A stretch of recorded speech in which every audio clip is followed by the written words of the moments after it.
सबको चैनल से एक बार फिर से इस वीडियो में मैं आपका स्वागत करता हूं। दोस्तों, ये वीडियो आप सभी के लिए बहुत ही महत्वपूर्ण है, खास करके उन मसीह विश्वासी के लिए जो आज चर्च में दशमांश देता है।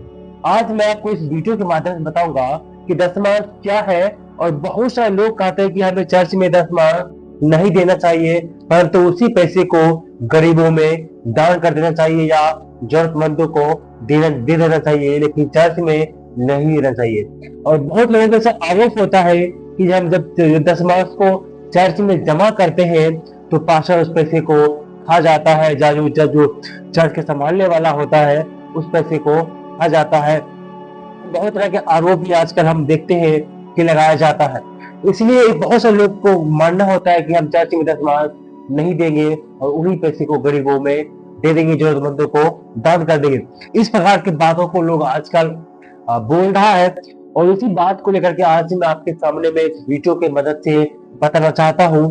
अगर आप इस विषय पर जानना चाहते हैं तो पूरा सुन से अंत तक इस वीडियो को आप जरूर सुन लें, ताकि आप इस सच्चाई को जान सके और तब जाकर के आप जो आत्मिक जीवन में आगे बढ़ पाएंगे। और दुनिया में जो बहुत सारे जो गलत शिक्षा जो घूम रहा है, उन गलत शिक्षा से आप जो है बच पाएंगे।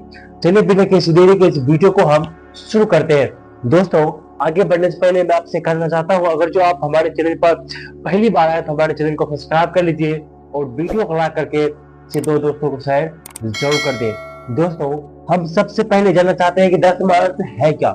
बहुत सारे लोगों को इसका कंफ्यूजन होता है कि दशमांश क्या है, दशमांश किसको बोला जाता है। दोस्तों, अगर आप एक दिन का 100 रुपया कमाते हैं तो 100 रुपया का 10वां भाग होता है 10 रुपया, अर्थात 10 रुपया में से 1 रुपया। अगर दिन का आप 10 रुपया कमाते हैं तो उसमें से 1 रुपया निकाल करके आप अलग रख दीजिए। 9 रुपया का आप कुछ काम कीजिए आपका घर का, और 1 रुपया जो है जो आप निकालते हैं वही 10वां भाग होता है, और वही परमेश्वर को हम निकाल के देते हैं। 10 रुपया में से 1 रुपया अर्थात 100 रुपया में से 10 रुपया, ऐसे के निकाल के 1000 में से 100 रुपया निकाल के हम रखते हैं, जिसको हम 10वां अंश कहते हैं। और वो भाग जो है 10 में से 1% जो भाग है वो परमेश्वर का है, उसे हम परमेश्वर को दान करते हैं या चर्च में जमा करते हैं, और जिस कलीसिया में हम जाते हैं वहां पर उसे हम जमा करते हैं। तो इस प्रकार से दशमांश जिसको हम कहते हैं। और बहुत सारे लोग का मानना है कि नहीं, दशमांश हमें नहीं देना चाहिए, दशमांश देना गलत है। नया नियम दशमांश के विषय में कुछ नहीं बताया गया है। नया नियम में के अनुसार दशमांश देना पाप है। ऐसे बहुत सारे लोग जो है आज बोल रहा है। लेकिन देखिए, दशमांश देना पाप कैसे हो सकता है। और जो 10वां अंश जो पुराने नियम में जो बात लिखा हुआ है, मलाकी की किताब उसका 3 अध्याय उसका 7 पद जब पढ़ते हैं तो बहुत ही महत्वपूर्ण वचन है। इस प्रकार लिखा हुआ है, अपने पुरखाओं के दिनों से तुम लोग मेरी विधियों से हटते आए हो और उनका पालन नहीं करते। तुम मेरी ओर फिरो, तब मैं तुम्हारी ओर फिरूंगा, सेनाओं के यहोवा का यही वचन है। परंतु तुम पूछते हो कि हम किस बात में फिरे। क्या मनुष्य परमेश्वर को धोखा दे सकता है? पर देखो, तुम मुझको धोखा देते हो तो भी पूछते हो हमने किस बात में तुझे लूटा है। 10वां अंश और उठाने की भेंट में तुम पर भारी श्राप पड़ा है, क्योंकि तुम मुझे लूटते हो और वरन सारी जाति ऐसे ही करती है। देखिए, यहाँ पर परमेश्वर के वचन में साफ साफ कहता है, तुम लोग अपने पुरखाओं के जमाने से अर्थात हमारे बाप दादाओं के जमाने से तुम लोग मेरी विधियों से हटते आए हो। तुम लोग मेरी विधियों को, मेरी आज्ञाओं को नहीं मानते हो, मेरी आज्ञा को तोड़ते आए हो। और किस बात में आज्ञा तोड़ते हो? तो दशमांश उठाने की भेंट में। और परमेश्वर ने कहा कि तुम दशमांश और उठाने की भेंट में तुम्हारे ऊपर में बहुत बड़ा श्राप पड़ा है, और तुम लोग जो है दशमांश नहीं देते हो। परमेश्वर का वचन कहता है, सारे दशमांश भंडार में ले आओ ताकि मेरे भवन में भोजन वस्तु रहे। दोस्तों देखिए, पुराने जमाने में जिस समय में ये मलाकी किताब लिखा गया था, उस जमाने में पुराने नियम के समय काल में, अभी जो 10 बार हम लोग पैसा के इकट्ठा करते हैं, लेकिन पुराने जमाने में करेंसी नहीं था।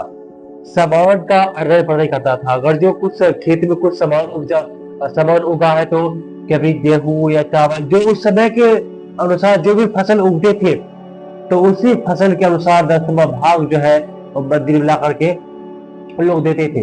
किसी का गधा है, किसी का बैल है, किसी का बछड़ा है, जिस प्रकार जिसको जैसा संपत्ति है, जो सामान है, उस सामान का ही 10वां भाग जो है, अपने संपत्ति का ही 10वां भाग जो है उन लोग जमा करते थे। क्योंकि उस समय में करेंसी नहीं था। आगे चल कर के बाद फिर करेंसी का निर्माण हुआ, तो फिर करेंसी का जो है उन लोग सामान खरीदने के लिए प्रयोग में लाने लगे थे। ये पुराने समय की बात है, और इसलिए परमेश्वर ने कहा कि मेरे भवन में भोजन वस्तु रहे। यहाँ लिखा हुआ है 10वां वचन में लिखा हुआ है, सारे 10 वर्ष भंडार में ले आओ कि मेरे भवन में भोजन वस्तु रहे। और सेनाओं को यो कहता है कि ऐसा करके मुझे परखो कि मैं आकाश के झरोखे तुम्हारे लिए खोलकर तुम्हारे ऊपर अपरंपार आशीष की वर्षा करता हूं कि नहीं। वो कोट किया गया है, क्योंकि पुराने समय में जो याजक लोग होते थे, और जो उस समय उनका जो वही काम था, सिर्फ परमेश्वर का वचन का प्रचार करना। उस समय जो भी चर्च में या था मंदिर में रहा करते थे परमेश्वर के वचन का प्रचार करने के लिए, उसका दूसरा कोई काम नहीं था। अर्थात संसार में कोई दूसरा काम वो नहीं करता था, सिर्फ एक ही काम था, परमेश्वर के संदेश को लोगों तक पहुंचाना। अब इंसान है, पर उसको भी भूख लगता है, प्यास लगता था, तो उन्हीं जो भी सामान लोग 10वां के रूप में मंदिर में लाते थे, उन्हीं सामानों से वो अपना पेट भी भरते थे। और जो चर्च का जो निर्माण होता है, जो चर्च में जितने भी सामान लगते हैं, वो सारे सामान भी लोग लेते थे, इसका सामान भी लेते थे। और चर्च का जो उस समय जो मंदिर था, उस मंदिर का मरम्मत भी उसी संपत्ति से किया जाता था, जिस संपत्ति से को लोग जो है 10वां के रूप में मंदिर में दे जाते थे। उसी से वो अपना पालन पोषण भी करते थे, और उसके बाद में चर्च को भी रिपेयर किया करते थे। क्योंकि उसी समय में इजराइल में आप जानते हैं 12 गोत्र था। 12 गोत्र में से जो भी एक लेवी गोत्र का था, लेवी गोत्र को कोई भूमि या कोई जमीन जो है नहीं मिला था खेती करने के लिए, और परमेश्वर ने कहा मेरा भाग ही तेरा भाग होगा। इसीलिए पुराने समय में, पुराने नियम काल में, जो चर्च के जो देखभाल करने वाले थे वो लेवी गोत्र का व्यक्ति थे, याजक बनते थे, और वही सिर्फ उन्हीं का काम था परमेश्वर का सेवा करना, उसके वचन का प्रचार करना। इसीलिए इसी 10वां के पैसे से उन लोग जो है अपना भी पालन पोषण वो पारिवारिक जो भी था, खाना पीने का सामान वो ही करता था। अब धीरे धीरे समय बदला, उसके बाद अभी आज देखिए 21वीं सदी है, लोग आज सामान चर्च में मिलाते हैं या पैसा मिलाते हैं। और नया नियम में 10% का जो बात था वो तो नहीं किया गया है, लेकिन नया नियम में ऐसा बताया गया है कि जो कोई हर्ष से देने वाले से परमेश्वर प्रेम करता है। अपने खुशी से परमेश्वर ने कहा तुम अपने खुशी से अपनी आमदनी के अनुसार, अपने इनकम के अनुसार तुम जो है दान और दान तुम करो। लेकिन बहुत सारे लोग जो है इस बात को पूछते रहते हैं कि मैं कितना दो। तो जो भी पुराने समय में जो 10% था, तो अभी भी नए समय में लोग 10% भी देते हैं, 8% भी देते हैं, 15% भी देते हैं, 20% भी देते हैं। जिसको जो जितना कमाता है उसी अनुसार से वो जो है दान भी करता है। और उसके बाद बहुत से लोग जो कहते हैं अभी के समय में हम चर्च में दान नहीं देंगे, क्योंकि पास्टर लोग उस पैसे को खा जाता है या ले लेता है। लेकिन देखिए, चर्च में जब हम पैसा को देते हैं तो वो पैसा चर्च के काम में ही, निर्माण काम में ही इस्तेमाल होता है। वो पैसा चर्च के लिए इस्तेमाल होता है। अगर जो हमने किसी चर्च में अपना 10वां दिया, या आपने किसी चर्च में 10वां दिया, वही आपके द्वारा जो दिया गया 10वां है का जो पैसा है, आप चाहे तो पैसा दे दीजिए, या जो भी आपका, अगर आप खेती करते हैं तो खेत में जो अनाज उपजता है उसी का 10% या उसका भी आप 10वां दे सकते हैं। आपकी मर्जी है, आप पैसा दो या अनाज दो, जो भी हो, लेकिन आप 10वां आपको देना चाहिए। अगर जो आप 10वां देते हैं, उसी 10वां के पैसे से चर्च का निर्माण होता है।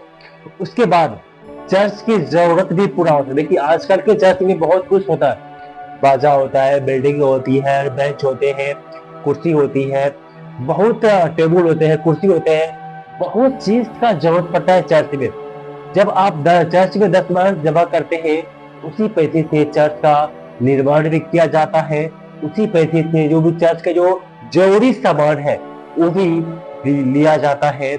और जो लोग वहां के प्रचार करने वाले हैं, उन लोग क्या करेगा, वो भी कभी कभी जरूरत चीज का इस्तेमाल जरूर करते हैं। वो भी जरूरी चीज का, जो 24 घंटा जिसका काम प्रचार करना है, वो बाहर कोई काम नहीं करता है, तो वो अपना पालन पोषण कैसे करेगा? आप सोचने वाली बात है।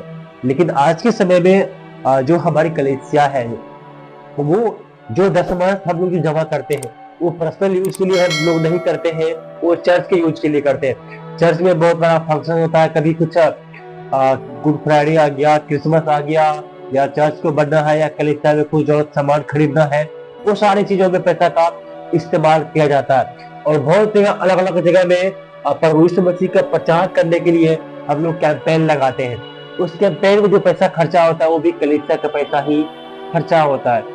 और बहुत जगह पर, अलग अलग जगह पर देखा गया है कि बहुत सारे विश्वासी जो है, गरीब है, पैसा कम कमाता है, या उनको घर में कुछ इमरजेंसी हो गया, कुछ ऐसा बीमार ज्यादा हो गया, उसको पास पैसा नहीं है, तो चर्च के द्वारा, चर्च के फंडिंग के द्वारा भी उसे एक छोटा सा मीटिंग करके चर्च के पैसे, 10 मार्च के पैसे से उसका भी इलाज किया जाता है, उसका मदद के रूप में भी दिया जाता है। अर्थात ये जो पैसा है, कोई पर्सनल यूज के लिए हम लोग नहीं करते हैं, वो चर्च के इस्तेमाल के लिए और परमेश्वर के राज को आगे बढ़ाने के लिए ही इस्तेमाल करते हैं।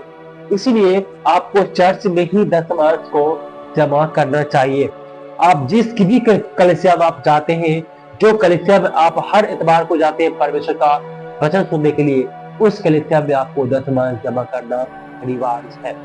जब आप 10 मार्च देते हैं, तब आपके पैसे से परमेश्वर के काम विस्तार होता है, परमेश्वर के समाचार काम को और दूर तक फैलाया जाता है। बहुत सारे भाई बहन हैं जो समाचार प्रचार करते हैं, जाने आने के लिए किराया भी किसी किसी के पास नहीं होता है। जो कोई 10 मार्च देते हैं, तो उसी किराए से बहुत दूर जाकर के परमेश्वर के वचन का प्रचार करते हैं।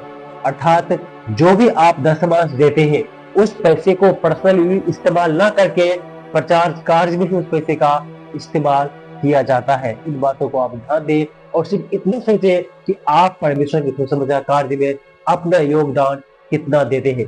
कोई जबरदस्ती नहीं है, आप जितना कमाते हैं उतना ही आप जो है दान अवश्य करें, लेकिन दान अवश्य करें, कोई जबरदस्ती भी आपको दान नहीं देना है। मैंने इससे पिछले वाले वीडियो में आपको बताया था कि दान देते समय आपको क्या क्या चीज का ध्यान रखना चाहिए। इसलिए आप जबरदस्ती आपको दान नहीं देना है, जबरदस्ती आपको 10 मार्च में नहीं देना है, लेकिन जितना कमाते हैं ईमानदारी से आप जो है 10 मार्च निकाल करके चर्च में जमा कीजिए। मैं उम्मीद करता हूँ कि इस वीडियो के द्वारा परमेश्वर आप सबको आशीष दिया होगा।